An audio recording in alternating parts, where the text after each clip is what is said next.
everyone, and welcome back to another video. Now, as you are watching this, as I'm sure I will have said in last week's video, we are actually on our honeymoon at the moment. So I have filmed this in advance and scheduled it to go while we're away. So I'm sure we are having a fantastic time at the moment, but I hope that you enjoy watching this video. This, as you can tell by the title, is going to be the first part of a two-part Q&A series about our honeymoon. A few weeks ago I put up a video sort of roughly walking you through our plans for our honeymoon, and after I put that video up I did say for anyone to send me any questions if there was anything you would like to know more about, and I also put a question box on my Instagram page for people to ask me anything over there as well, and I got quite a lot of questions. So I thought rather than trying to cram them all into one really long video, I would split it into two. This week is just going to be a sort of general honeymoon question video, and then next week is going to be all the questions that are specifically about things we're doing on honeymoon or places that we're going. So I hope you enjoy both of the videos, but this week is just going to be sort of the basic honeymoon question. If you do enjoy this video, don't forget to give it a big thumbs up, and don't forget to click subscribe if you haven't already. This is when the exciting videos are going to start happening, because once we are back it will be all of the videos from while we have been away. So make sure you turn on that notification bell, because you will not want to miss the videos that are coming. I am so excited as I'm filming this to get out there and experience everything, and I actually really can't wait to edit everything when we get back and get to relive it through the videos. So I'm really hoping that you are going to enjoy them just as much as we are. But let's get started, and we will just begin with the first question. So the first question is actually one that quite a few people asked, and that is why we have waited so long to go on honeymoon after we got married. I know the norm, or especially it used to be the norm, is for people to go on honeymoon right after their wedding, or at least pretty soon after their wedding. We got married in May, and then it is middle of September when we've gone on our honeymoon. So that is quite a long time to wait. But there were several reasons really why we waited that long. So the first of them being that immediately after the honeymoon we went on a mini moon, just locally. We went to a local glamping pod area where we can take the dog with us. We wanted to spend some like family time, just the three of us, and get to spend some time with him right after the wedding. So that was why we didn't go right after. The next month was my birthday, and I didn't want to be on honeymoon while it was my birthday. And also once you get into June and then July and August, you're getting into the hotter months in LA and Orlando. And we have been in June before, and we used to go in July and August with my husband's family, and the temperatures are just ridiculous at that time of year. Like, we like the hot weather when we're over there, but June when we were there, it was like temperatures nearing like 100 degrees Fahrenheit, and it was just too hot for us. Whereas waiting sort of till this time of year, it's not cold, it's still lovely and hot, but it's just not too hot. And of course July and August is school holidays, so it makes everywhere busier, it makes everywhere more expensive. So that's part of the reason why we wanted to wait until September. If you wonder why I keep looking here, it's because the puppy keeps giving me this tennis ball to throw for him. So that is why I see him sort of as if I'm splitting what I'm doing. Yeah, so that's part of the reason why we waited to go. The other part, and to be honest probably the main reason, is because we just love Halloween in Orlando. If you know us at all, you will know that pre-pandemic we went to Orlando pretty much every September, October. We have been at other times of the year as well, but pretty much every September, October we went, and we do Mickey's Not So Scary Halloween Party, we do Halloween Horror Nights, we love all the Halloween decorations, the weather's nice in September, October, the parks are slightly less busy. We just love going at that time of year, so that is the main reason why we waited, because we knew that's what we wanted to do for our honeymoon. And our favourite time of year to go is for autumn and Halloween. Bless you. Dog sneezing. Yeah, so that's why we waited for so long after the wedding to go on our honeymoon. It also means it's given us a chance to save up a little bit more money as well. So that actually brings me on nicely to another question I got asked. Someone actually said, if I'm not being too cheeky, is it not costing you an absolute fortune? No, that's not cheeky. I don't class that as a cheeky question. If I didn't want to answer it, I just wouldn't put it in. I won't say it's not costing a fortune. Like, I'm not going to lie and say it's a cheap holiday. It's obviously not a cheap holiday. But, oh hello, he's come to join in again. But, we originally booked our honeymoon back in 2019 to go in September of 2020. Obviously pre-pandemic, and then that happened and it kept getting pushed back and pushed back. So we had already paid the deposit back in 2019, which obviously now is like 3 years ago. So we've really had 3 years to save for this holiday. We've had 3 years worth of holiday money, because we normally go every year, that we can put towards this honeymoon. We were very kindly gifted lots of money, whether that be English money or dollars, for wedding presents, so we had that to put towards it. So even though it is an expensive holiday, it's going to be the most expensive holiday that we've done, and it's not a holiday that sort of we would repeat every year. This is like a one-off, or at least once every like 5 or 10 years, sort of big blowout holiday. We're doing a lot more on this than we would normally do on a holiday. We are going for longer, we're doing more activities, so it is a lot more expensive than our usual yearly holiday would be. But as I say, we've had longer to save for it. We'd already saved a bit of money before we booked it in 2019, because obviously we were due to go in 2020. We've then had the extra few years to save some more money. And then, as I say, we did get some money for wedding presents as well. So that's how we are managing to pay for it. We have also tried to be clever with how and when we book things. So as I said in the planning video that I put up, and this actually ties into another question, because someone did ask how easy was it to book and how did we book everything. So because we had so long to be able to plan and book this, we tried to be clever about when and how we booked things. So the flights we booked at the end of last year, and as I said in the planning video, I can't remember if it was a Black Friday sale or a Boxing Day sale, or to be honest, it could have even been like a New Year's Day sale. It could have been like very start of January this year, but it was towards like the end of the year. It was around the Christmas New Year time, and it was a really good sale with Virgin Atlantic, and we managed to get premium economy for not much more than we would normally have paid for economy. And we had budgeted to pay for premium economy, so we actually saved a little bit of money on what we were expecting to pay for flights. So we booked that while there was a sale on. Our Discovery Cove tickets we booked when there was a sale on. I think we got about 20% off the cost of that. The actual hotel and ticket package for the Orlando portion we booked through Walt Disney Travel Company, and we booked when they had the offer on that if you stayed in certain resorts you got a spending gift card and a dining credit. So we booked to stay at one of the value resorts, and we got a $200 gift card and roughly $500 dining credit.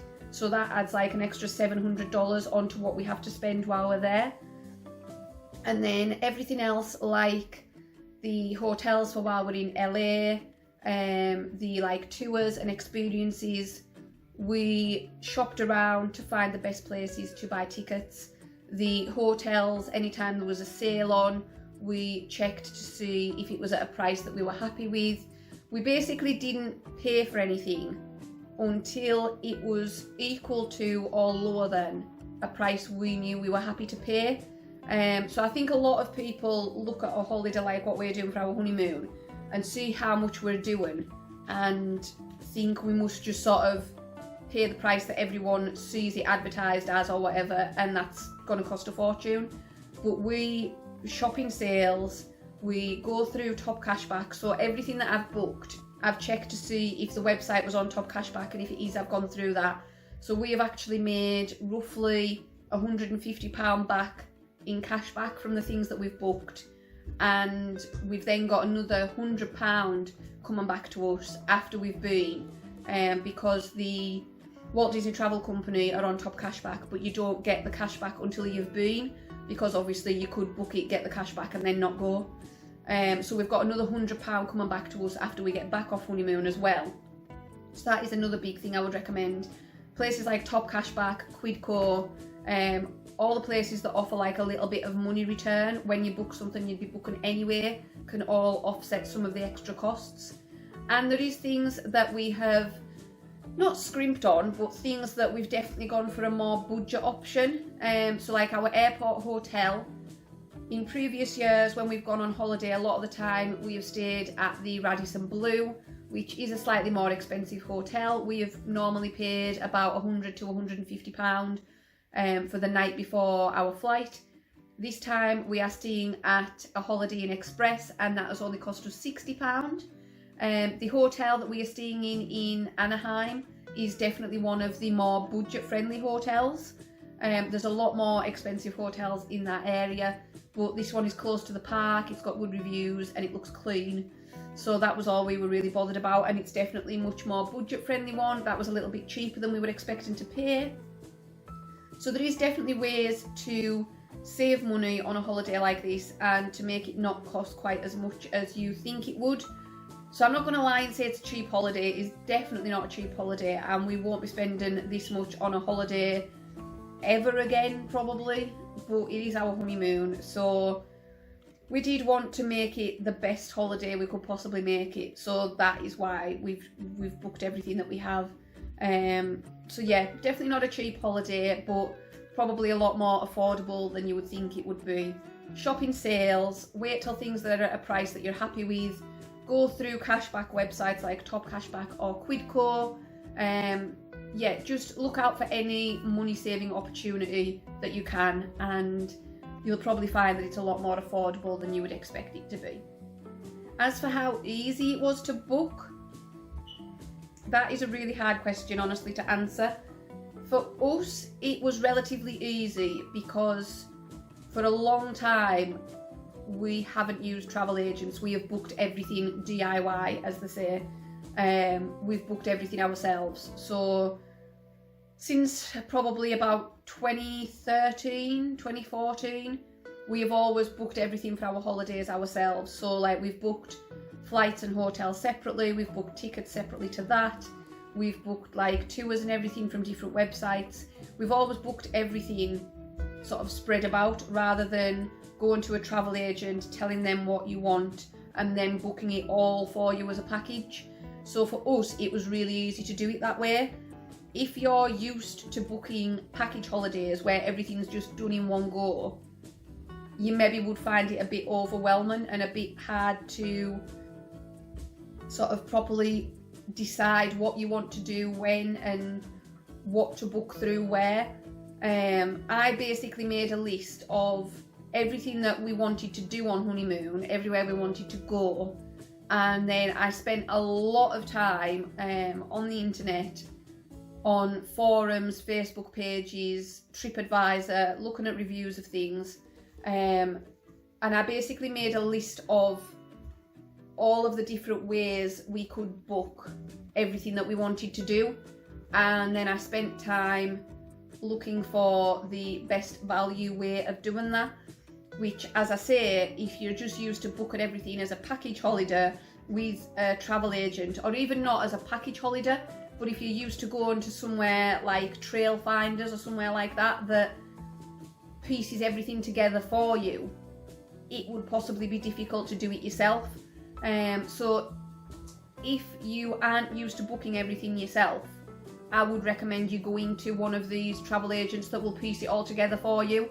It might cost you a little bit more money because you can't personally shop around for prices that you're happy with. But I do know a lot of people that have used travel agents for things like this, and they have been very, very happy with the service. So for us, it was easy to book, but that isn't to say that it would be for everybody. And even I did get a little overwhelmed at times trying to decide what to book through where. So yeah, if you think you're going to struggle, or if you think you're going to find it overwhelming, then just go to like a travel agent or someone who will do it for you, because when it's supposed to be your honeymoon, or even if it's just supposed to be a holiday, the last thing you want is to be stressed out trying to book it all. But yeah, I hope that answers that question. So there was bound to be one of these in here, and a couple of people did actually ask this, but a pandemic related question. Someone asked about any like restrictions that are in place, or do we have to test and be vaccinated? We don't have to test. That is something we are very, very happy about. We have both recently had COVID, so chances are, like, there was a very slim chance of us getting it again before we go anywhere. But up until a couple of months ago, you did still have to test to go into the US, and that is something that we were really, really stressed about. I just think it would make the day before your holiday so much more stressful, knowing that you were reliant on there only being one line on that test before you could go. And then, like, I know I would be panicking about, like, well, what do we do if we test positive? Like, who do we ring? How do we cancel everything? Like, especially with the amount of things that we've got booked, that's a hell of a lot of like ringing around and cancelling that we would need to do. And also just how devastating it would have been if you tested positive and couldn't go, because it's not like we could just move it by a couple of weeks until we were testing negative, because obviously you put annual leave in at work. It's not that easy to just move it. So we are both very, very glad that the answer is no, we do not have to test. We also don't have to test coming home, which again is really good because it means you don't have to take time out of your holiday to go and take the test. You do have to be vaccinated. We do have to prove our vaccination before we're able to get on the flight. Virgin, and I'm sure other airlines as well, currently have like a system in place where you can upload your travel pass to show that you're vaccinated. So we will be doing that a couple of days before we go. So you do have to be vaccinated. As for there being any restrictions, not really. There is a couple of places in LA where masks are recommended or masks are suggested. So we are going to take masks with us, but we've said we're just going to sort of see what the vibe is at the time. Like, if I know like the Warner Brothers tour is one that in certain areas suggests you wear a mask.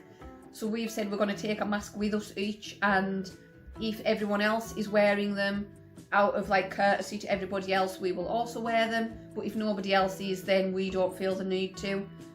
So we're just going to sort of play it by ear and see how it goes. As I say, there is places that suggest it, but we'll just sort of see what everyone else is doing at the time. We don't really feel like we need to, like we feel fine not wearing them in all of the situations we're going to be in. But we obviously don't want to make other people feel uncomfortable if everyone else is wearing masks. So we will if we feel like we're going to make other people uncomfortable if we don't.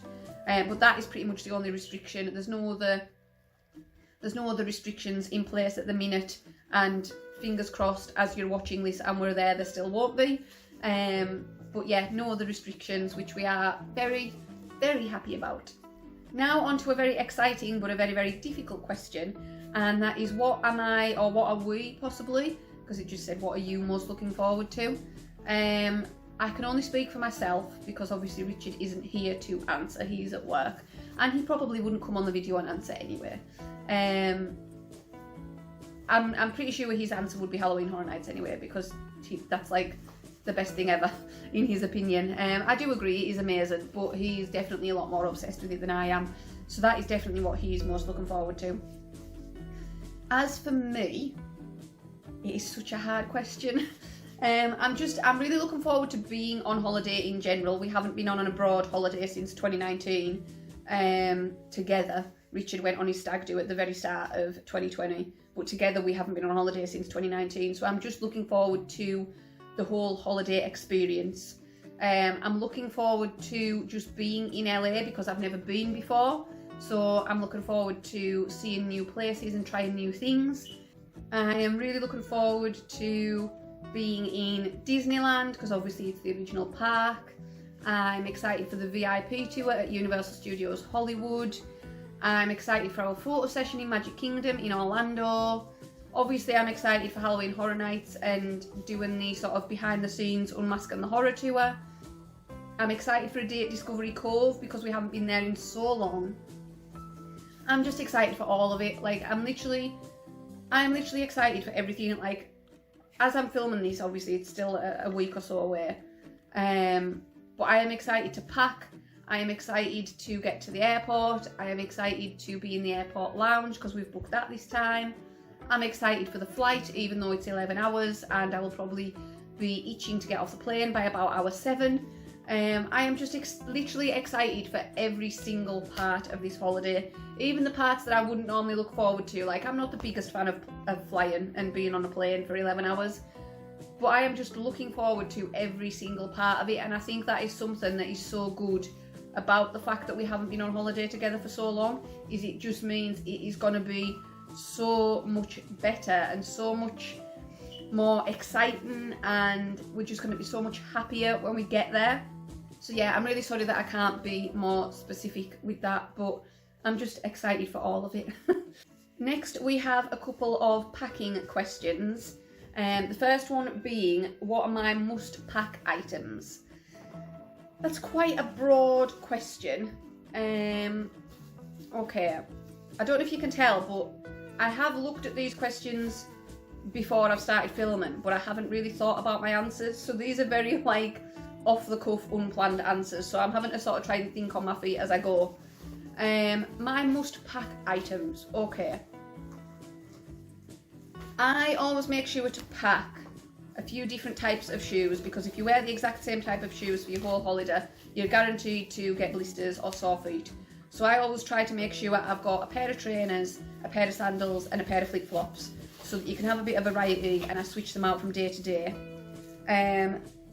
Another must pack item for me, and this is a bit of a boring one, but I always take one of those like collapsible fold down laundry baskets, like laundry hampers, and we put that up in our hotel room, and when we've wore something and it's not something we're going to wash and re-wear, it goes in the laundry basket. It just makes it easier to find everything, and you're not like rummaging through drawers, you're not ratcheting through your suitcase, you don't have like clothes all over the hotel room that it's then a pain in the backside when it comes to repacking. So yeah, I always take one of those collapsible laundry hampers. It literally folds down flat to go in your suitcase, and then you can just pop it up when you get there. So that is a must pack for me. Another must pack for me for the flight, I always take something to read. I always take the tablet. We always take our Nintendo Switch. We aren't the kind of people who can just fall asleep for the full flight. Richard does normally manage to sleep slightly more than me, I think. And I'm hoping this time, being in premium and being able to recline without having anyone complain or without bothering anybody, and having a bit more leg room and a bigger seat, we might get more sleep than we normally do. But we do always take plenty of things to keep us occupied on the flight. So that is another must pack for me. Another must pack on our holidays usually is a pair of mini ears. I cannot go to a Disney park without a pair of mini ears at least once. Makes for some really cute photos, and you've got to get into the Disney spirit. So that is another one for me. Something else I always make sure I take with me is like a cardigan or like a light hoodie of some kind. Just, you never know when you might have a slightly cooler day, especially going towards the end of the year, and you don't want to get too chilly and be uncomfortable. We had one holiday where we didn't expect it and it got really cold, and I was freezing, and it did put a bit of a downer on some of the things that we did because it was just so cold. So now I always make sure to pack some kind of light cardigan or sweatshirt just in case. And then I think probably my last must pack item would honestly, and it's again a bit boring, would probably be a water bottle of some kind. I like to take a bottle into the parks, or if we're going out wandering, just to be able to take like some juice or some water. You can always fill it up at water fountains if you feel like you need to. So yeah, that would be another one of my must pack items. And the second of the packing questions is, someone did ask, am I taking any like honeymoon themed clothes or accessories? We aren't taking too much. I say we because Richard does have a couple of bits as well. We aren't taking too much because obviously it is a very active holiday. there's a lot of things going on and a lot of things that like I wanted to theme my accessories to. Like obviously we're going to be in Disney parks, Universal parks where there's like Harry Potter, and there's like Despicable Me in Universal Studios Hollywood. We're going to the Warner Brothers tour where there's like the Friends theme. So we didn't want to take too much honeymoon stuff because we just wouldn't have ended up wearing it. But we do have hubby and wifey t-shirts that we're actually using as our costumes for Mickey's Not Scary Halloween party. I couldn't be bothered with the hassle of trying to find like an elaborate costume, and we can never really be bothered to wear them when we're actually there. So this year we are just taking our hubby and wifey t-shirts, and we are going to wear those with our bride and groom ear hats. So we're also taking those. We're also going to use our ear hats for our photo session in Magic Kingdom, so we're taking those as well. And then I have a swimsuit that has Mrs. Poole embroidered on the back, and Richard has some swim shorts that say hubby. So we're taking those as well. To be honest, we will probably only wear those to take some photos, and then after that we'll just wear normal stuff. Because I'm a bit over the, what word can I use? I'm a bit over the whole like bride, Mrs. like that sort of thing. Like obviously I'm still really sort of happy to be married, and I'm still loving being a Mrs. and a wife. But on our honeymoon, I would rather just wear normal clothes than trying to wear things that say wife or whatever. And I know Richard's not massively into the whole themed clothing thing anyway, so we aren't taking too much. I do have my Mrs. Poole bracelet that, to be honest, I will probably wear. I haven't got it on now because I've just been in the shower, but I do wear it pretty much every day. That was from a little business called Bon Bon Bracelets, so I will link that in the description as well. You've probably seen it on some photos on my Instagram. So I will probably wear that because as well it isn't metal, so I can wear it through security without it setting anything off. So yeah, I'll probably have that on, but I'll have that on like every day, and it's just like an everyday bracelet for me now. I don't class it as like honeymoon themed, but yeah, that's pretty much it. And then the last two questions are honeymoon YouTube related. So someone did ask, and to be fair, this has now been answered because you'll have seen it last week. Someone asked if I was going to do a packing video, so I'm sorry I didn't answer your question before I actually uploaded the video. But yes, I did a packing video. If you haven't already seen it, I will link it in the description of this one. If I can do that with scheduling these, I don't know if I can link before it goes live, but if not, it will be in the honeymoon playlist, so you can go back and watch it. If everything's gone to plan with me scheduling these videos, it will have gone live last weekend, so hopefully you'll be able to watch that, and hopefully you're managing to watch this. But yes, I did a packing video, as you will have now seen, and this feels really strange to be saying because I haven't filmed it yet, but it is not necessarily a pack with me, because I knew that I would find it really, really stressful to pack on camera.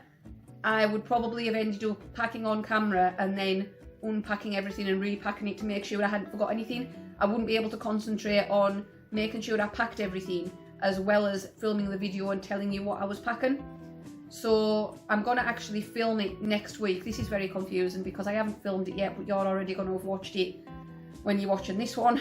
But when I film my packing video, because I haven't done it yet as I'm filming this, I'm just going to show you what I'm packing. I'm going to show you my outfits. Like I'm going to do like a try on haul and show you my outfits. I'm going to show you sort of the toiletries and things that I'm taking, the accessories that I'm taking, our Mickey's Not So Scary costumes. I'm going to show you everything, but I'm not going to actually pack it then. It's just going to be a sort of what I'm packing rather than a pack with me. But I hope that still works for the video, and I hope that you do still enjoy it, or did still enjoy it if you've already watched it. So yes, there will be / was a packing video. And then the other question is, am I filming the honeymoon? Yes, I am. I did touch on this in my honeymoon plans video a few weeks ago. I am going to be filming while we're on our honeymoon. I've always, on every holiday, filmed like little bits and pieces. Even back in like 2012 when I first went to Florida with Richard and his family, I took a little like handheld video camera. I have always filmed little bits and pieces on our holidays, but I've just never really put them anywhere. So I am going to be filming, but I don't want to sort of get anyone's hopes up or raise any expectations. They aren't going to be like the kind of vlogs you would see other people put up on YouTube of holidays to like the parks and stuff. I'm not going to be like spending my whole honeymoon like talking to the camera. There might be no talking to the camera, there might be like a little bit of talking to the camera. I'll maybe just sort of like introduce the video at the start of the day and say what our plans are, and then just film our day. I don't know yet what I'm going to do, but I don't want to like raise any expectations that they're going to be like amazingly informative, high quality videos, because they're really not. It's literally just going to be the things that I would normally film on a honeymoon that I know we will want to remember, and then going to edit into a video and upload it. So I do hope that you still enjoy them. I will still be showing you a lot of the things that we do on our honeymoon, but it just won't be like vlogs in a way. But in answer to the question, without rambling, yes, I am going to be filming. And that is going to be it for this first part. I'm just looking at the timer and I think it's going to have been about half an hour long. So it's actually been a little bit longer than I expected it to be, so I hope you've stuck around to the end. If you've made it all the way through, then thank you very much and well done. If you have enjoyed this video, please do give it a big thumbs up. Don't forget to go and click that subscribe button and click the notification bell so that you get informed when all of these honeymoon videos go live after we get back. As I said, there will be a part 2 to this next week that is more specifically based around the things that we're doing while we're on honeymoon. So if that's more what you're interested in, then definitely come back for that. And then once we get back, there will be a haul, hopefully. I'm hoping we don't go too mad and spend too much, but we always bring back quite a bit of stuff, so there will definitely be a haul video. And then after that, we will just be diving straight into the actual honeymoon videos. So yeah, make sure you stick around for all of that, and as I said, please do click that subscribe button. I am getting closer and closer to 50 subscribers, and I really want to hit that milestone before the end of the year. Thank you again so much for watching this video, and I will see you next time. Bye.